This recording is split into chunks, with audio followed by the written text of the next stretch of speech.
Hello everyone, today I'm going to be teaching you how to redeem your Google Play gift card.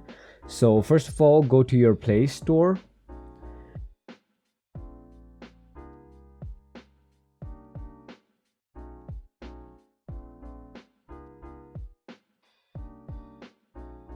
And once you are on your Play Store,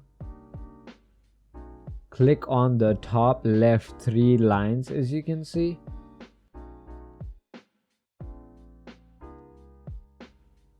There is a redeem option down below as you can see. I'm gonna click it, and simply you will have to add your code over here, and once you have entered your code, click on the redeem button down here, and finally your Google Play gift card should be redeemed. So for more videos like this, make sure to hit that subscribe button, and thank you for watching.